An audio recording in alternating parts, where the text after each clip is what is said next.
Madre mia, Tio, it is match day, Champions League match day, and I have not slept properly in 2 days, which tells you everything you need to know about where Madrid fans' heads are at right now. The fan forums this morning are a fascinating study in human psychology. Honestly, you've got people who are genuinely calm, almost zen about it. We're 3-0 up, relax. And then you've got the other half who are absolutely convinced tonight is the night it all collapses spectacularly. And look, I understand both camps completely because I am somehow both of those people simultaneously. My brain says 3-0 lead, City at home is not a death sentence. My heart says it's City, it's the Champions League, and Madrid fans have seen enough football to know that nothing is ever safe. One fan on Reddit put it perfectly this morning. They said, "I've been a Madrid supporter for 25 years. A 3-0 lead means absolutely nothing to my nervous system." And honestly, that is just factually correct. That is the Madridista condition. Vamos, but let's talk about the thing that is genuinely splitting the fan base right now, because this debate has been raging since yesterday, and it has only gotten louder this morning. Does Mbappé start tonight or not? Because the takes are wild. This is genuinely the most divisive topic in the fan base heading into tonight. Radio Marca had it on air this morning, and the callers were basically at each other's throats. The argument against him starting is simple and brutal.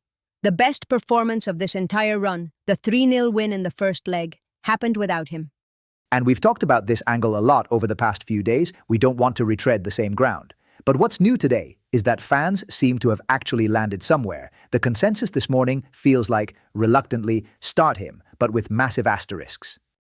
The asterisks being, he needs to press, he needs to make runs in behind, and the moment he goes invisible for 20 minutes, Arbeloa cannot be sentimental about it. And that last part is where the real debate is. Can Arbeloa make that call in a Champions League knockout game? Tio, that is the question. Because Arbeloa has shown he's not afraid of big decisions. Look at the Elche game. Look at how he used Arda. But pulling Mbappé off in a Champions League match against City, that is a different category of decision entirely. I think the Arda situation is actually connected to this, because the other camp in the fan base, the start Arda tonight people, they haven't gone away.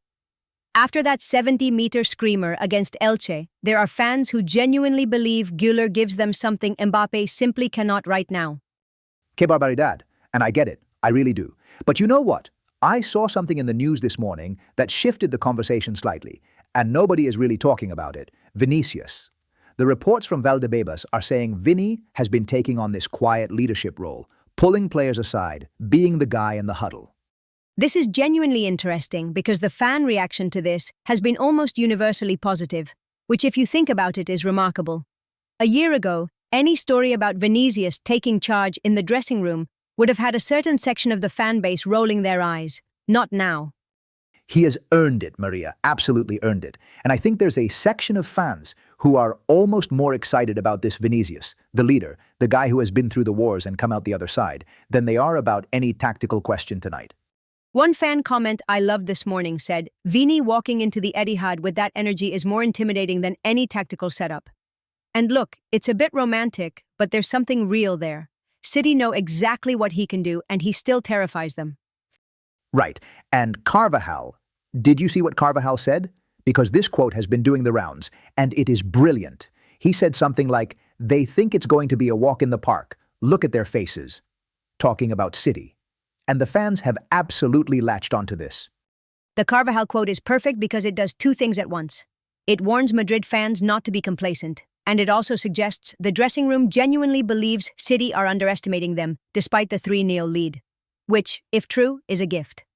Now let's talk about the City side for a second, because fans have been picking apart their squad, and the names are serious. Haaland, Foden, Bernardo Silva, Rodri back in midfield. This is not the same team Madrid brushed aside in the first leg, and I think the smart fans know that. Rodri being available is the one that keeps coming up. He changes the entire tempo of how City play, and the question is whether Madrid's press, which was so suffocating in the first leg, can still work against a side that now has a proper regista pulling the strings. That's a genuine tactical puzzle for Arbeloa. And Cherki apparently is in line to start for City. Ryan Cherki, who has been excellent this season. Some fans were asking this morning, wait, is he actually at City now? Yes, Tio, he is very much at City, and he is a problem. The defensive side of tonight is actually where I think the most interesting fan debate is happening. With Militão doubtful and Asensio still out, the Huijsen and Rudiger partnership that started against Elche, fans are genuinely divided on whether that's good enough for 90 minutes against Holland. Huijsen against Haaland is the matchup that is making me pace around my apartment this morning. I will not lie to you. Huijsen has been excellent, genuinely excellent, but Haaland is a different species of problem. That is a 22-year-old centre-back against the most clinical striker on the planet. And yet, and here's where I'll push back slightly, Rudiger is right next to him, and Rudiger has been absolutely immovable. The fan base was calling him the wall last week for a reason. If Huijsen has one bad moment, Rudiger has the experience to paper over it. That's not nothing. You know what? You're right.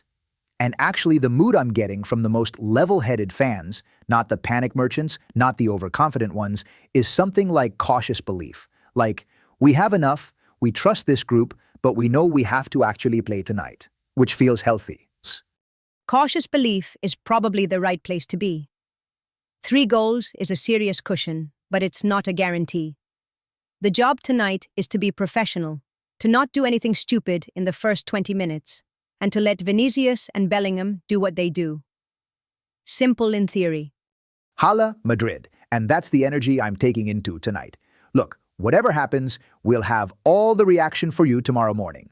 The full post-match breakdown, the fan fury, or the fan euphoria, whatever the night delivers. We will be here at 7. Don't miss it. Get some rest before tonight if you can. I know you won't, Rafa, and we'll see you on the other side. Ruido Blanco, back tomorrow morning. Vamos.